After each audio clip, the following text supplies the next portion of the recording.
Good morning, dear class. It's just Uncle Larry. It's old Uncle Larry. It's your Uncle Larry.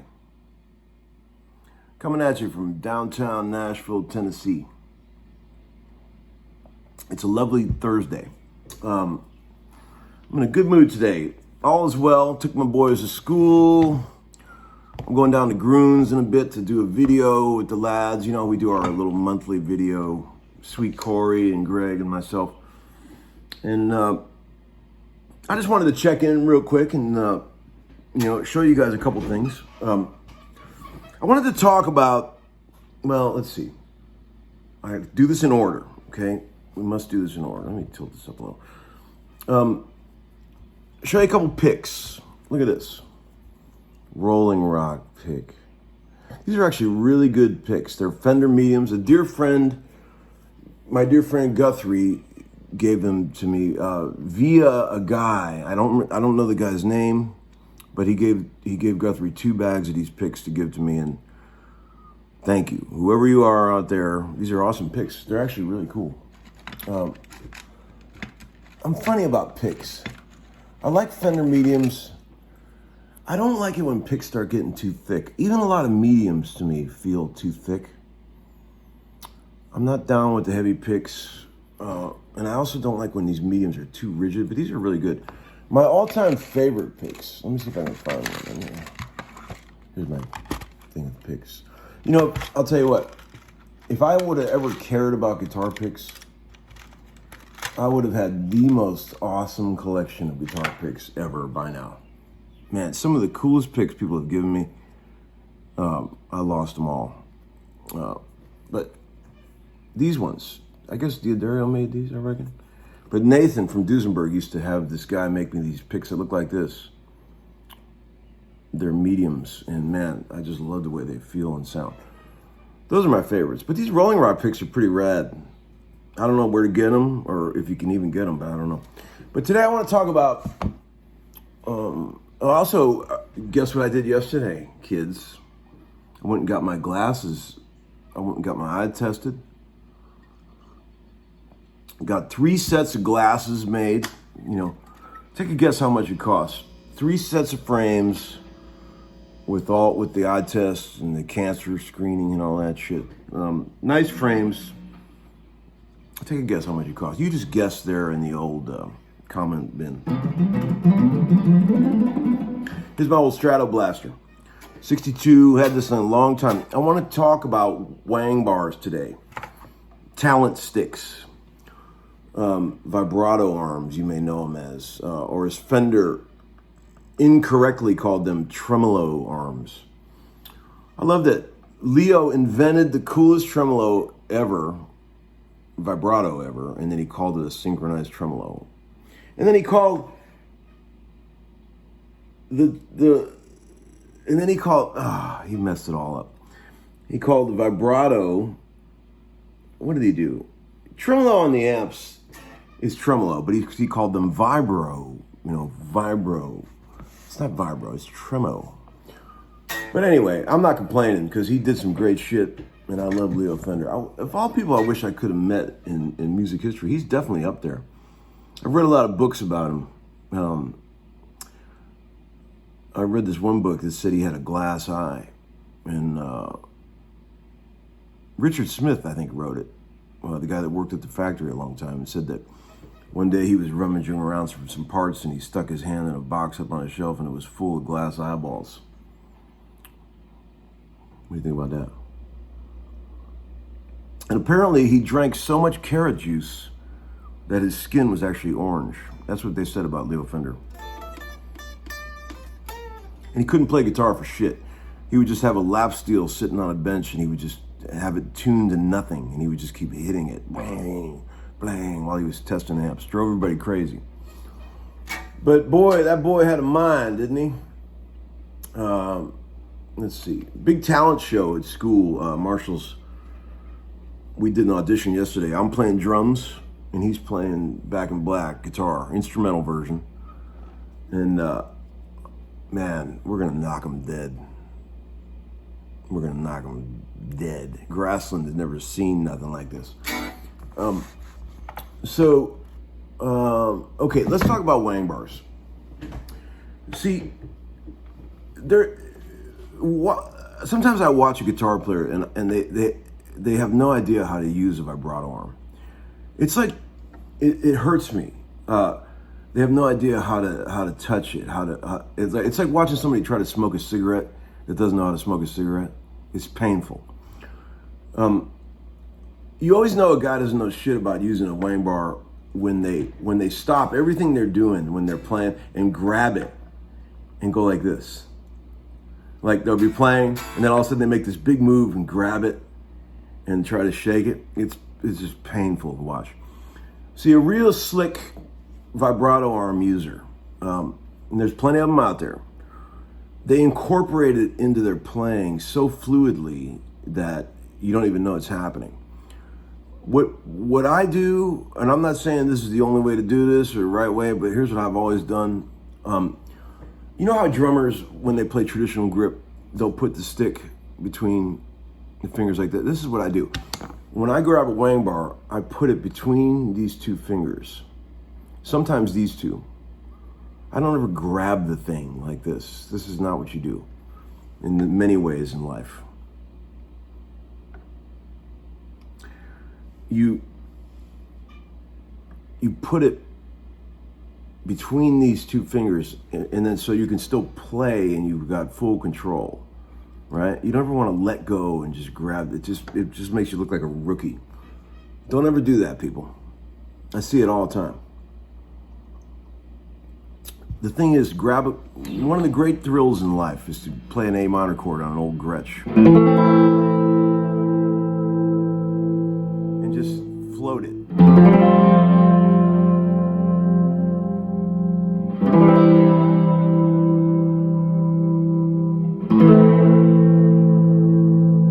don't ever want it to be too much. It's got to be very subtle.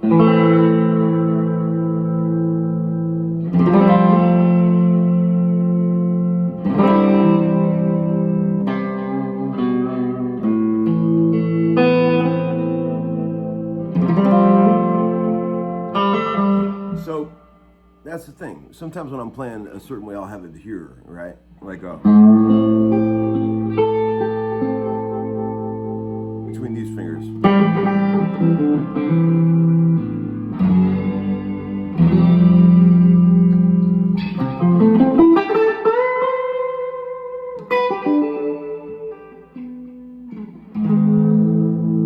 Okay. Now, when it comes to setting up Wang bars, talent sticks, what I do, I'm very picky about the height, okay? I don't like it when they're too low or they're too high off the body of the guitar. For your benefit, I went and got a tape measure, and what I'll do on a Stratocaster is I usually use 3 springs. I don't like any up bend at all on the Wang bar, okay? So I'll get it as loose as it can be without having any up bend. So you tighten it till it's got up bend, and then you loosen it. And then when you got 0 up bend, okay? 0 up bend, but it's loose as possible because I like it to feel smooth, right? And then you've got it. And then at that point, you just got to bend the arm itself to get it to the right height. You know, I'll stick it in a vise, bend it any way I can. But what I end up with is right where the plastic meets the metal, okay? This old Strat, it's off the pick guard, it's like 1 3/4, okay? And then I've got an old Gretsch here. I'm gonna show you that too. Same thing. Same thing, you know, on the Bigsby. It's about, let me measure this too. Off the pick guard, it's like just under 2 inches, okay? This one's a little higher than the Strat, but it doesn't bother me.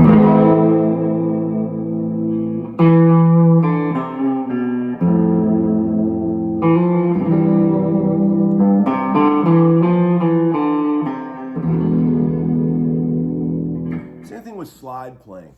Slide playing and vibrato arm usage are in the same boat in my mind. you've got to work it into your playing. Don't be crippled by the slide.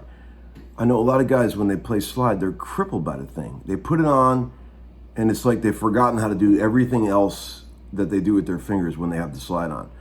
That's why I told you guys, for years, I would put the slide on and then practice normal guitar. Play with your fingers while the slide's on. Even if you're not using the slide.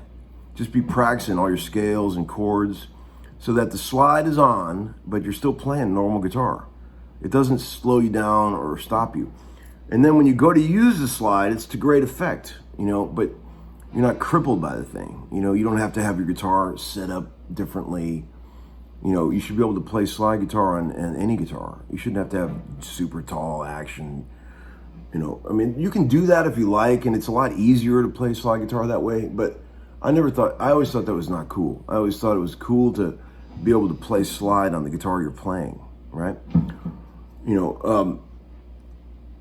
But look, everybody's got a different approach, right? Unless you're doing a different tuning, right? That's a different thing, right? But, so there's that. And then, let me see if I can get any more Wang Bar Technique shit that I can talk about.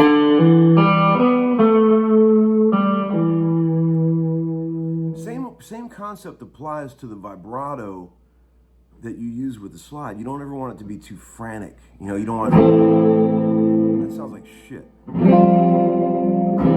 Unless you are going for that effect very deliberately. Like if you got a part, every once in a while I'll be like, that's a cool sound on a certain thing, right?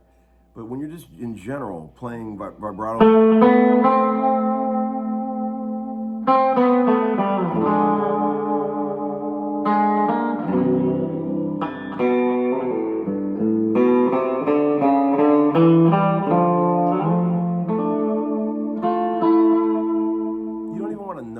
it's got to be very, very natural, right? Put it in there. Don't stop what you're doing and grab the bar and make a big deal out of it. It's got to be super floaty and natural, right?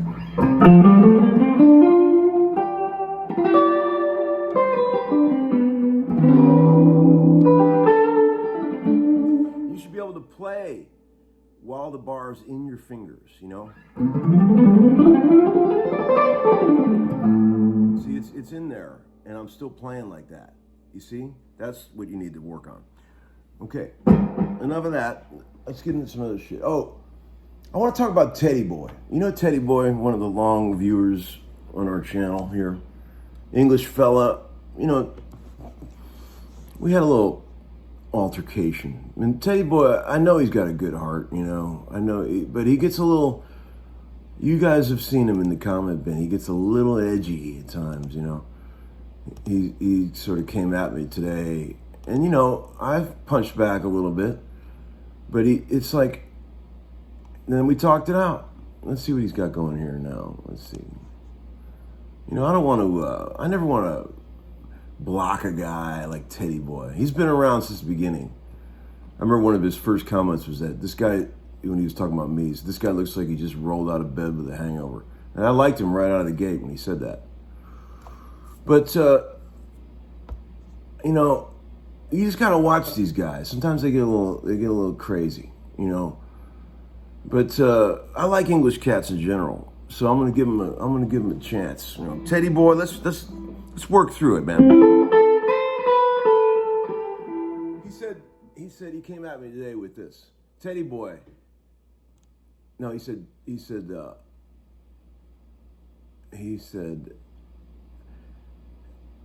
oh, do you ever tot up, T-O-T, I like that English shit, in your head how much money you've spent on guitars and gear chasing the ultimate holy grail tone, and then think of Brian May, who achieved more with a homemade guitar made out of fireplaces and knitting needles than anyone could dream of?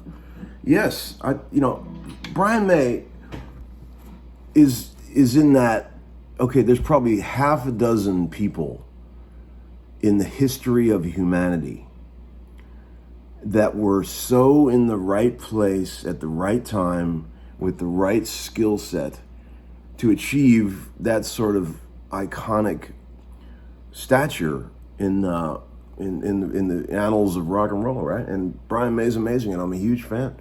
Very creative guy. But most of us have to work for a living, right? And I'm no Brian May. I'm no Jimi Hendrix. I'm no Eddie Van Halen, but I'm just a working stiff guitar player. But apparently good enough for Teddy to watch the channel. So, Teddy, honey, there's very few people that have ever reached that rarefied air of Brian May, and I'm certainly not one of them. But I'm just trying to help the average Joe get through the day, get through his life as a guitar player on this earth, We're all, dwarfed by the accomplishments of the Beatles and, Pete Townsend, Dave Gilmour, and all of our heroes. And yes, Teddy, Genesis. He hates Genesis. But dude, we just got to carry on, man. We got to do what we do and try to be the best we can be. I felt like it was time for me to teach. I felt like at this age, it was time for me to, start explaining some of the shit that I've figured out to people, and hopefully people have said it's helping them. And the price is certainly right, Teddy. So anyway, there's that. And then there was a couple other things that I wanted to talk about too. I've had tons of questions about pickup height. Everybody's so obsessed with pickup height. God, looks like those pickups are real low. That's what I always get. Yes, I like my pickups real low. You know why I like my pickups low? Every pickup besides P90s got to be jacked up. P90s sound like shit when they're low. But everything else, the lower you get it, the more it sounds like records to me. Low pickups sound like records. High pickups sound like bad YouTube videos. That's my personal take on it all. Okay, so there you go. You may disagree, probably do, but that's just what I've found. So what else? There's a couple of things in the VCB we can get to here. Thanks for the kind comments on the little video I put up yesterday about I've always pictured you wearing pants, part 11. Just a little thing I threw together, sweet little melody there. I thought you might like it. A lot of people said, man, that was good. You should save that one. Well, I save them all. They're all here forever. They're here forever. You want to go back and learn it? There it is. You want to figure it out? There it is. Or if you don't, that's fine too. One guy said, my blood pressure is now perfect because of you. Thanks, man. I appreciate that. A lot of sweet comments. I do appreciate that. And thank you for the kind PayPal donations. And I always say it. Thank you guys for supporting the channel and keeping it going, man. Along those lines, we're out of CDs at the house, at the Guitar House in Tulsa. And Drew said, man, we need more CDs. So I ordered 300 more Plexi Soul CDs. They should be there very soon. If you guys want one more, that's going to be the last round. So if you want one, that's your chance to get it. I was at Glazer Instruments yesterday, and we were talking about a new design we got cooking. And, the Music City Bridge thing, I feel like that whole company and what we're doing there is just, I wish more people knew about it. It kills me that such a cool product, or all those products really work.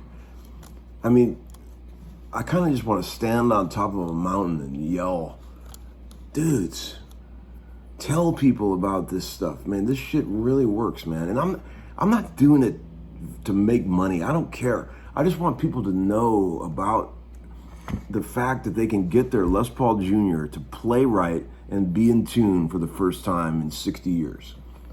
I just want them to know that. So please, people, anybody you like repair guys and stuff that you know, just tell them, try one of these Music City bridges and they will be hooked forever. Everyone who's bought them and used them just says nothing but good things. I know the shit is right. And this new thing that we're coming out with, which I can't tell you about quite yet, I'm very excited about as well. It has to do with, I can't tell you what it is, but it has to do with redesigning a classic bridge that was almost right, but never was.